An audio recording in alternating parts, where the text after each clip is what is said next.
Patron, voilà les plans. Parfait. Oui, mais sauf que...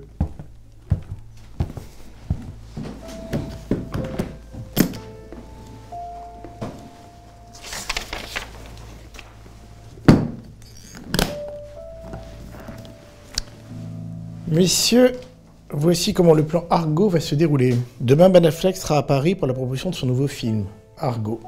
C'est dans cet hôtel, où seront données les interviews, que nous allons pouvoir intervenir. En passant par les escaliers de service, traversant les cuisines, nous pourrons accéder à sa suite.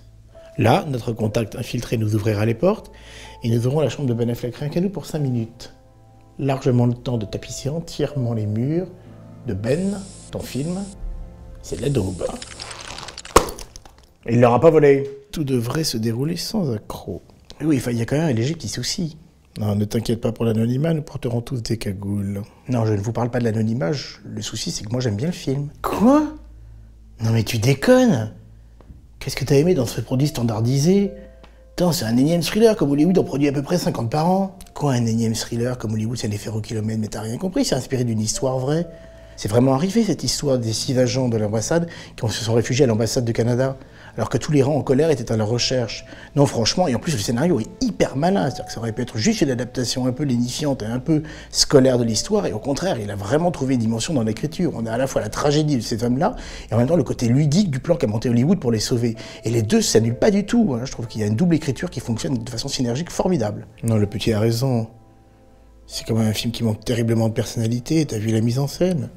On a l'impression que c'est fait à la caméra automatique. Ah non, patron, je peux pas vous laisser dire ça.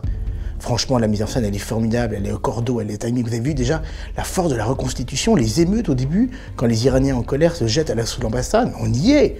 Il a réussi à mélanger les images d'archives et les images prises aujourd'hui, reconstituées. Attendez, c'est formidable. Et tout le film est comme ça. Il y a un sens du timing, c'est haletant. C'est un vrai épisode de Mission Impossible à ciel ouvert. Moi, j'ai trouvé ça, mais formidable. Et tu pas gêné par l'omniprésence de Ben Affleck? Dire au cœur on n'aura pas compris, c'est bien lui le metteur en scène, hein. À lui les gros plans, à lui les scènes principales. Non, patron, là c'est un mauvais argument. Lui a projet d'être omniprésent, il a le rôle principal, d'accord, mais d'abord, il est pas omniprésent, franchement. Et puis sa distribution, attendez, ça fait combien de temps qu'on n'a pas vu dans un film américain John Goodman, Alan Arkin, qui sont des acteurs certes un peu vieillissants, mais formidables, gourmands, drôles. Ah non, dans les rôles des producteurs hollywoodiens, moi je les adore. Je suis quand même très étonné de ton point de vue. Je savais pas qu'il y avait le cinéma patriotique américain. Patriotique? Non, patron, franchement. D'abord, Ben Affleck, c'est un démocrate, hein, pas confondre avec Clint Eastwood. Puis le film n'est pas un film à la gloire de l'Amérique, c'est juste un film à la gloire de la liberté, au courage que certains anonymes ont pour aller sauver leurs semblables. Patriotique, franchement, non, je crois pas qu'on puisse tirer le film vers ce travers-là. Hein. Bon, ça suffit, maintenant. Soit tu es avec nous, soit tu es contre nous. Absolument. Tu comprends bien qu'il n'est pas possible pour nous de te laisser gâcher l'opération. Dommage. C'était un bon élément.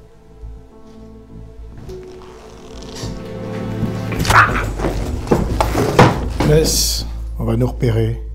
Ne t'inquiète pas, on finira bien par la voir.